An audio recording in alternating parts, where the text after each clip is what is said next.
ખોટી રીતે મારા ફાધરને અત્યારે પાસા હેઠળ ધકેલવામાં આવ્યા છે.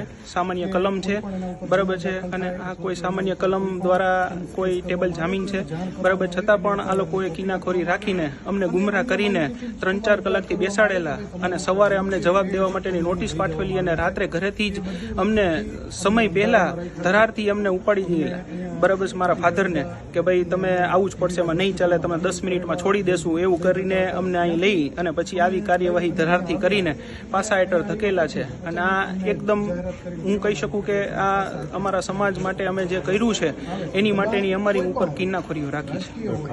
અંદર બોલાવવામાં આવ્યા હતા ત્યારે અમને પહેલાં તો મળવા જવા જ નહોતા દેતા. જાય તો 2 મિનિટમાં એમ કે તમે બહાર વયા જાઓ, બરાબર છે, અમારા ફાધર સાથે સરખી વાત ન કરવા દી. અત્યારે બી અમારા ફાધર સાથે વાત ન કરવા દીધી અને કે લઈ જાઓ, અને એના કપડાની બધું છે તો એ પણ એમ કીધું કે ભાઈ અમે રસ્તામાંથી અમે જોઈ લેશું, કરી લેશું, બરાબર છે. ના, સામાન્ય ગુનામાં 304 એવી સમથિંગ, મને બહુ કલમ યાદ નથી, પણ સામાન્ય ગુનો છે જે અમને નોટિસ બી પાઠવેલી હતી. કાલ મારા ફાધર સામેથી પોલીસ સ્ટેશને હાજર થયા હતા, અમને નોટિસ બી પાઠવેલી હતી, બરાબર છે, અને અમને એમ કીધું હતું કે તમને પાછા બોલાવવામાં આવે ત્યારે તમે આવજો, અને આજે પાછી અમને નોટિસ પાઠવેલી, બરાબર છે, અને કાલ સવારે અમારે 5 તારીખે 11 વાગે ત્યાં હાજર થવાનું હતું, પણ છતાં બી અમે પહેલા આ લોકોએ મારા ફાધરની ધરપકડ કરીને અમને ગુમરાહ કરીને અમારા પરિવારને, લેડીઝને બધાને અન્યાય કરીને, બરાબર છે, એમની સાથે સારું વર્તન ન કરીને આ ધરારથી મારા ફાધરને લઈ ગયા. અને હોસ્પિટલ મારા ફાધરનું ડાયાબિટીસ આવવાથી તો હોસ્પિટલ પણ ગિરિરાજ હોસ્પિટલથી જ એમને લઈ ગયા, એમને હોસ્પિટલે પણ ન જવા દીધા. ત્યાં સુધીની આ લોકોએ કિન્નાખોરી અમારી સાથે રાખી છે.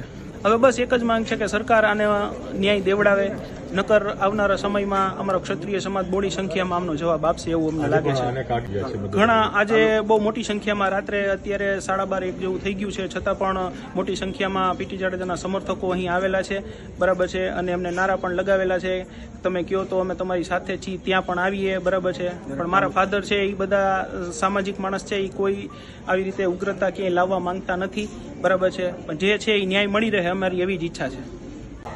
જો પહેલાં તો એક વસ્તુ એ છે કે અમને પહેલાં તો કાંઈ એમને ઇન્ફોર્મ ન કર્યું. કોઈ પણ આરોપી હોય એમને પહેલાં જાણવાનો હક છે કે એમને લઈ જાય તો કયા અનુસંધાનમાં લઈ જાય છે, એમને એ ના કીધું. અહીંયા આવીને અમને 2 કલાક બેસાડ્યા ત્યારે અમને કાંઈ ના કીધું કે શું પ્રોસિજર કરે. અને એક ટેબલ લાયક જામીનમાં તમે પાસા લગાડી શકો, એક સામાન્ય નાગરિકને આટલી ખબર પડે. હું તો એડવોકેટ નથી, બિંગ એ ડૉક્ટરે મને આટલી ખબર પડે. 11 વાગે તમે સિનિયર સિટીઝનને, એ બી મેડિકેશન ઉપર હોય, 9 દિવસના ફાસ્ટ ઉપર હોય, અમારી રિક્વેસ્ટ ઉપર એ પોલીસવાળા ના માને તો એને કેટલું પ્રેશર હશે.